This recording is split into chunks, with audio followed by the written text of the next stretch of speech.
All right, so shit got wild yesterday, folks. Shit got fucking wild as Apple removed Fortnite from the App Store. Whew! It has been a fucking day, let me tell you that. Let's go.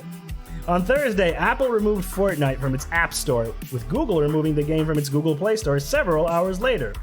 The move appears to be in response to Epic's recent decision to let players directly purchase V-Bucks in Fortnite, circumventing Apple and Google's own payment process and their 30% cut. So, a little background here. If you sell your game or in-app purchases in your game on the App Store or Google's Play Store, you have to make the in-app purchase go through their system, and all sales that go through their system, Apple and Google take 30% of the sales, which is quite high, and many people protested that. And Tim Sweeney, the CEO of Epic, has openly been criticizing this 30% cut for a few years now on Apple's side. Epic recently announced a new pricing plan for V-Bucks, Fortnite's real money currency. The studio reduced the price of all V-Bucks on all platforms by 20%, with mobile players only getting the discount if they select the new Epic Direct Purchase option at checkout. Epic said the new price plan is permanent. The change in payment options appeared to be a direct challenge to Apple's App Store review guidelines, which says that all in-app purchases must go through Apple's payment mechanisms. Here's what that says. If you want to unlock features or functionality within your app, by way of example, subscriptions, in-game currencies, game levels, access to premium content, or unlocking a full version, you must use in-app purchases. Apps may not use their own mechanisms to unlock content or functionality, such as license keys, augmented reality markers, QR codes, etc. Apps and their metadata may not include buttons, external links, or other calls to action that direct customers to purchasing mechanisms other than in-app purchase. In an Epic FAQ for the price drop, the company seemed to reject the idea, specifically talking about purchase safety, citing real-world examples like Amazon. Thousands of apps on the App Store approved by Apple accept direct payments, including commonly used apps like Amazon, Grubhub, Nike Sneakers, Best Buy, DoorDash, Fandango, McDonald's, Uber, Lyft, and StubHub. We think all developers should be free to support direct payments in all apps. In operating Fortnite on open platforms and operating Epic Games Store, Epic has processed over a lot of money of direct payments successfully and uses industry-trusted encryption and security measures to protect customer transactions. Epic CEO Tim Sweeney has also been very vocal about Apple's fees over the past few years. So here's a little tweet from Tim Sweeney saying, Apple has gone crazy. If colleges hold virtual classes through an iPhone app, Apple could demand 30% of the tuition. Truly, Apple has no right to take any percent of any company's revenue just because they made the phone people use to access the stuff. It is currently unclear if or when Fortnite will return to the Apple's App Store. So that happened. Apple removed, and Google Play removed Fortnite from their store because of this direct payment thing, which is in violation of Apple's rules. But there are other apps through which you can make direct payments, so it seems a bit imbalanced. And then Epic filed a lawsuit against Apple regarding unfair treatment or imbalanced treatment and monopoly actions. Documents show Apple gave Amazon special treatment to get Prime Video into the App Store. Apple agreed to charge Amazon a 15% fee instead of the standard 30% for subscriptions. During a hearing before the House Antitrust Committee on Wednesday, Apple CEO Tim Cook testified that we apply the rules of all developers evenly when it comes to the App Store. But documents revealed by the subcommittee's investigation show Apple Senior Vice President Eddie Q offered Amazon a unique deal in 2016. Apple would only take a 15% fee on subscriptions that signed up to the app, compared to the standard 30% that most developers must hand over. And here are the terms negotiated. I'm not going to go into that. That meeting took place in 2016, and at that time, Bezos said he was waiting for acceptable business terms before launching the Prime Video app on Apple's platforms. Pressed for whether the terms may have included a reduction in the 30% Apple Store, Bezos told The Verge, Nilay Patel, that private business discussions should stay private. Hey, whatever. What a reply. Hey, that's none of your business. That's none of your business, buddy. Hey, what I do in my multi-billion-dollar business, which is also a monopoly, is none of your business. This is a very, very interesting situation that we're in right now. So, let's recount. Epic, in a move to fight against Apple's 30% cut on their in-app purchases, basically said, fuck it, we're gonna make our own system in which we can circumvent this whole thing. Apple said, no, you can't do that, that's against our rules. Yeet!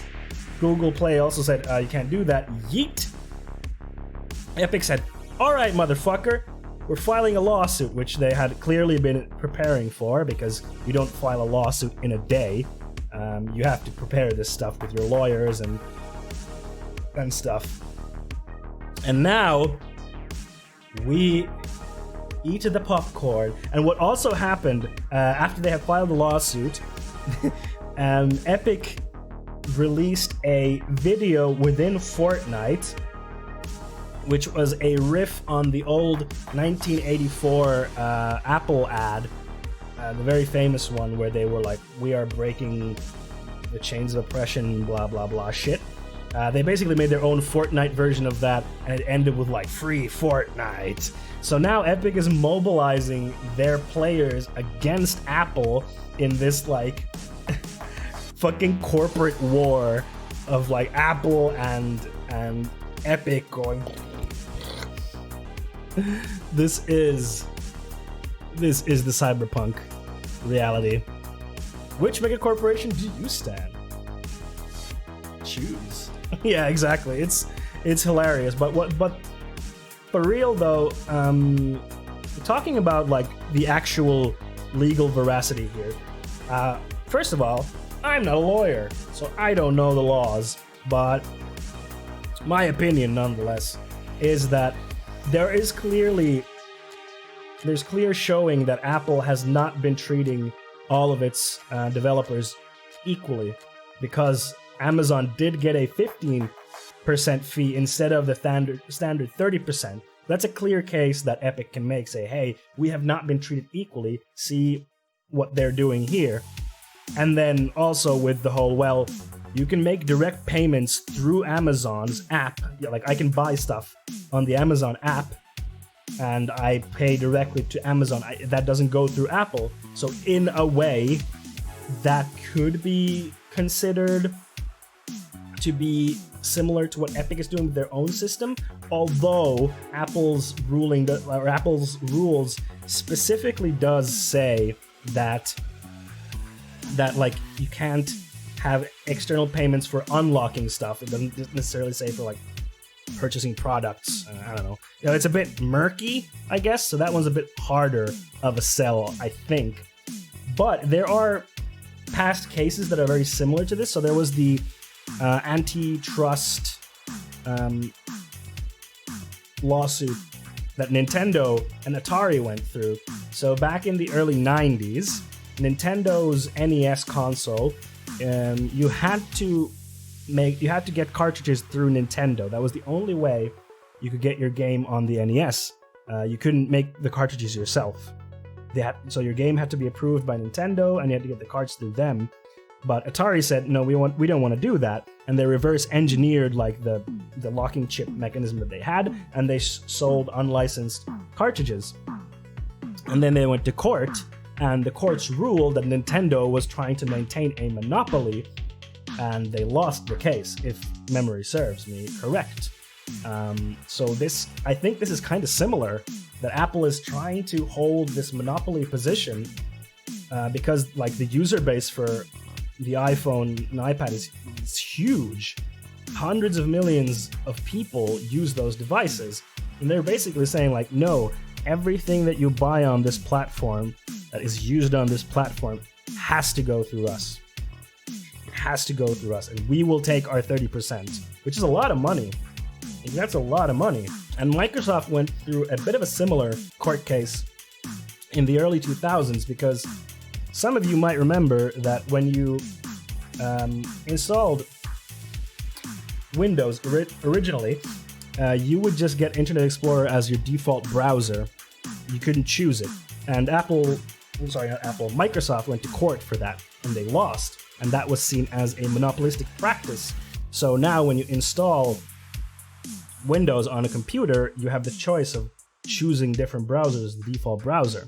So this could be seen as a similar thing. The impact that this could have on the industry, on the game developer industry, is that if Epic wins this court case, what could happen is that developers are allowed to set up their own payment methods and circumvent Apple, and that means they get to keep 100% of the revenue from in-app purchases, which is a big deal. This could have a really big impact on the industry, because if the courts say like, hey, Apple is being monopolistic, you can't do this.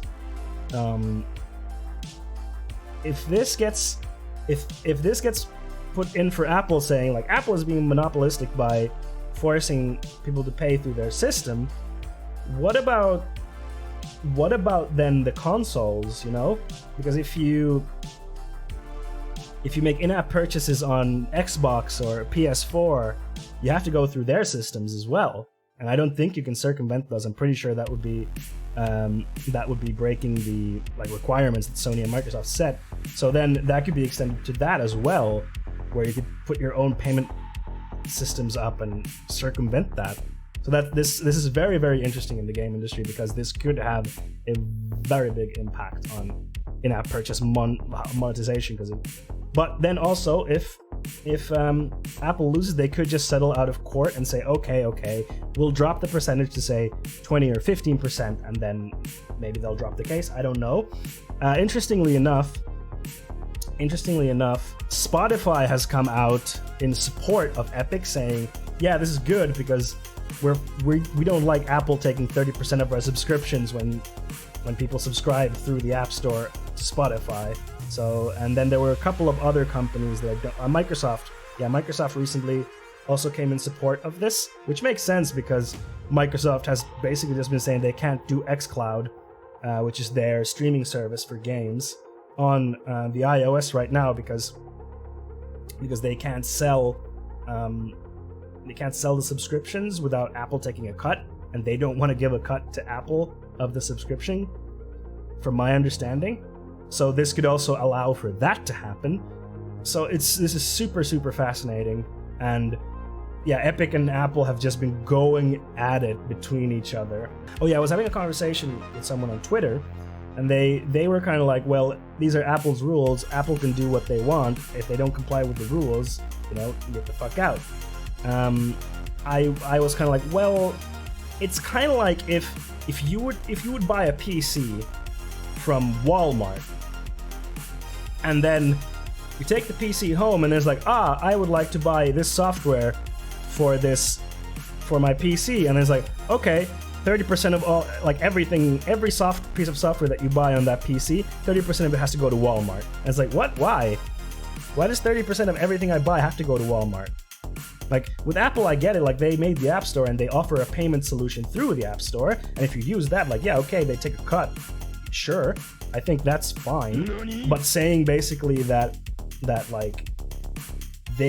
you can't have anything else is that's, I think, where the thing that they should not be allowed to do, because that is monopolistic, in my opinion. That is basically, you are establishing your monopoly, especially with something like the iPhone, which is so ubiquitous. It's not the only game in town, obviously, but it is still one of the only. So I think they should not be allowed to draw that line. If someone wants to set up their own payment method, let them do it. But we will see how all of this unfolds, and it will definitely have an impact on the game industry, one way or the other. Or maybe not. If Apple wins, then I don't know. But I mean, if other companies also start suing them for the same thing, then they might be in trouble. They might be in trouble there. It's going to be very, very exciting. And this, of course, prompted this discussion about the split of revenue in the game industry. So because unlike PS4, Xbox One, Steam, Apple App Store, Google Play, the platform holders take 30% on all of those platforms, and that's kind of it's not really justified why. It's just kind of how it is. It's just kind of how it is, and that's a lot of money to take. I think it's too much. And I was seeing someone tweet, I don't know if this is true, but I was seeing someone tweet that this 30% comes from like back in the olden days, from like record labels and stuff. It was very interesting. It's like a holdover from like old stuff, and then it's just stuck around. But I think that percentage should be reevaluated, and Epic is doing that. Like Epic takes only, quote unquote, 12%. So Epic Store, that is Epic Store, if you sell your game on the Epic Store, Epic takes 12%, and you get to keep 88% versus 70-30. And that's considerably more revenue for the developers. And I think it's good. And Tim Sweeney has been very open about this split between this percentage, that 30% is too much, which I agree. I think it is too much. So if that could change across the board, I think that's very good, because then developers get more of revenue, which is ultimately a good thing. So I am following this very intently, but of course, court cases like this take time, so it'll probably be like some while before we see the results of all of this, from the ruling to actually implementing those changes. It'll be very interesting to see. Very, very interesting. I'm excited. Excited for this. Could be a positive change in the industry. Who knows? Hello, and thanks a lot for watching this video. If you liked it, please consider liking the video and subscribing to my channel. It would help me a lot. And if you have any questions, you can drop them in the comments, or you can come and check out my stream. I stream on Twitch every Wednesday, Friday, and Sunday, and we talk about the game industry and politics as well. Okay then, bye!